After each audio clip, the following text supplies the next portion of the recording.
Fala galera, aqui é o Renato de Sacada de Anestesia. Estou aqui para mais uma sacada das 365 que eu vou dar no ano de 2019. Hoje eu vou falar um pouquinho para vocês sobre bloqueio neuromuscular, curarização, tá? E respiração, ventilação mecânica, tá bom?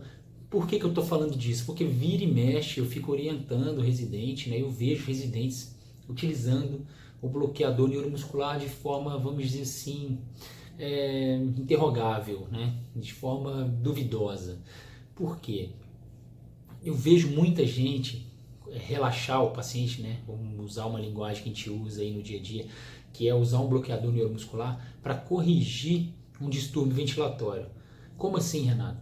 Por exemplo, a gente está numa anestesia geral e o paciente começa a entrar. É um outro termo que a gente usa na anestesia. O que é o paciente começa a entrar? É o paciente começa a respirar por conta própria. O paciente está em ventilação mecânica, sob anestesia geral, né? E está tendo aquela curva do capnógrafo, da capnografia, né? Bonita, né? Praticamente, vamos dizer assim, um retângulo, né? Um quase quadrado, um retângulozinho, a curva bem retinha.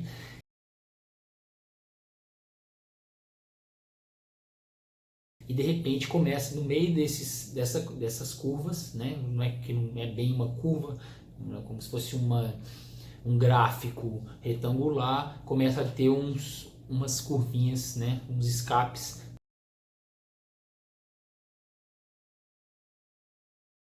né? Que são curvas, né, da capnografia que o próprio paciente está produzindo, exalando CO2 por conta de uma respiração não controlada. No meio de uma ventilação controlada, o paciente está respirando, ele está tendo um drive respiratório, a gente vamos dizer assim. Então o paciente faz uma inspiração no meio de dois ciclos ventilatórios, ou no meio de um ciclo inspiratório mecânico, né, da ventilação mecânica, vamos dizer assim, se é que vocês estão me entendendo. E aí o residente, a primeira coisa que ele faz, eu digo residente porque são os médicos residentes que eu tenho mais contato em sala, né? Eles vão lá e curarizam o paciente. Vocês imaginam só se na UTI todo paciente que brigasse com o ventilador, né, que tivesse mal acoplado com o ventilador, os intensivistas, os médicos intensivistas relaxassem os pacientes, curarizassem os pacientes.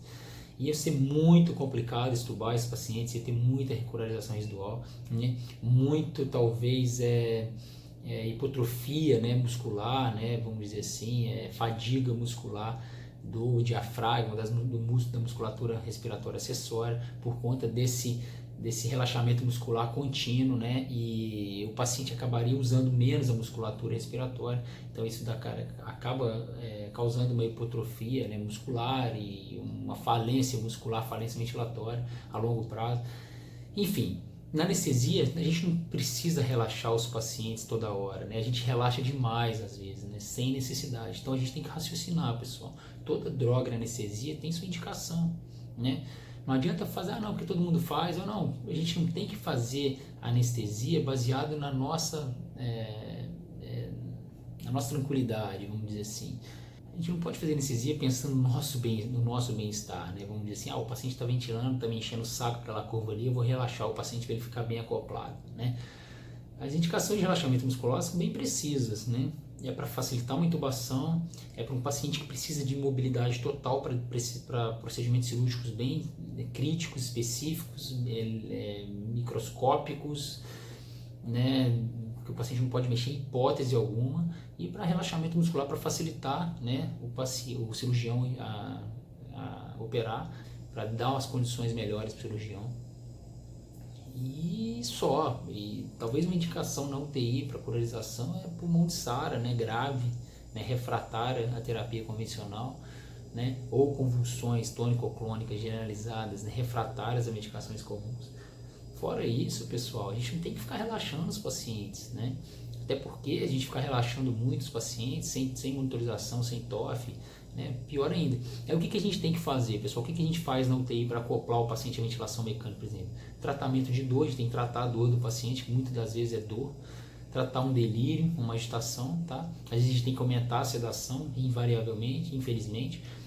E na anestesia não é diferente. Se o paciente está começando a entrar, ele está começando a respirar e você não quer deixar o paciente em ventilação espontânea, o que a gente faz? Né? Ou aprofunda a anestesia, só que para aprofundar a anestesia, o que acontece? Você tem efeito colateral, hipotensão. Aí você pode ligar uma droga vasoativa para beleza, tudo bem. Só que profundidade anestésica, né? É muito importante. Se a gente aprofundar muito a anestesia, né? Vamos dizer assim, como se tivesse um BIS muito baixo, né? Assim, abaixo de 40, isso aumenta a morbidade, aumenta o distúrbio cognitivo, né? Aumenta a morbidade cognitiva cerebral dos pacientes, inclusive até mortalidade.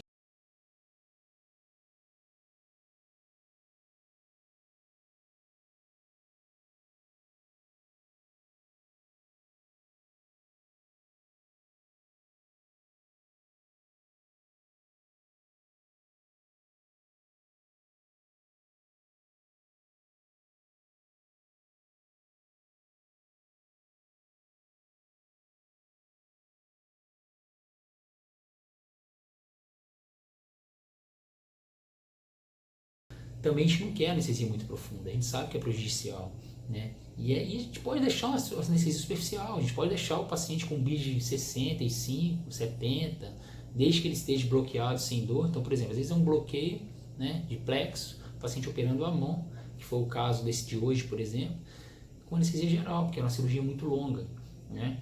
A gente fez periglótica, então o paciente estava super bem acoplado, estável hemodinamicamente, sem dor, porque o bloqueio estava muito bom, só que ele estava respirando. O que o residente fez foi tentar curarizar. Eu falei, não precisa, cara, dá uma olhada. O que acontece na maioria das vezes que o paciente está respirando por conta própria? Duas coisas, ou a gente não está inibindo o centro respiratório dele com anestésico, que não é o caso, né? Eu não queria aprofundar a anestesia, não queria deixar um BIS muito baixo, tá? Eu queria deixar um BIS mais alto mesmo, tá? BIS mais alto significa melhor prognóstico cognitivo, né? A longo prazo, menor morbidade, mortalidade, como a gente sabe. E eu queria melhorar essa ventilação dele, eu queria que o paciente ficasse em ventilação controlada, não queria deixar ele espontâneo, porque a cirurgia é muito longa, ele ficar muito tempo em espontânea ali, entubado, acoplado ao ventilador, não seria tão legal, porque também no nosso respirador não tinha o modo suporte ventilatório, que seria uma estratégia legal, deixar o paciente em suporte, respirando espontaneamente. Eu queria deixar ele em ventilação controlada, mas com anestesia mais superficial, até para não fazer efeito colateral de hipotensão, enfim. O que eu faço, pessoal? O que vocês devem prestar atenção? Na capnografia, né? O paciente, quando ele retém CO2, ele estimula o centro respiratório dele a respirar. E o que estava acontecendo com esse meu paciente hoje? Estava com uma capnografia, uma capnometria, né, mostrando 52, né? E aí a capnografia toda alterada, mostrando que o paciente estava respirando. Eu falei, não. Antes de curarizar, você tem que ajustar o ventilador do paciente, os parâmetros ventilatórios. E aí o que a gente fez? Aumentamos o volume minuto. Para quê? Para diminuir, né, esse CO2 expirado, diminuir a retenção de CO2, para não estimular o centro respiratório do paciente, o bulbo, né, a aumentar a ventilação por conta própria. Ou seja, a gente inibe o drive respiratório do paciente quando a gente deixa ele num CO2 expirado de 35, 40, tá? Então a gente não precisa curarizar os pacientes para ajustar o ventilador, pessoal. Tentem fazer isso na prática de vocês. Então se o paciente está entrando, primeira coisa que vocês têm que fazer, tá? Olha quanto está o CO2 do paciente expirado. Tá retendo o CO2? Então vamos aumentar o volume minuto, aumentando a frequência cardíaca ou o volume corrente, para reduzir esse CO2 expirado, para diminuir a PA CO2, né, do paciente.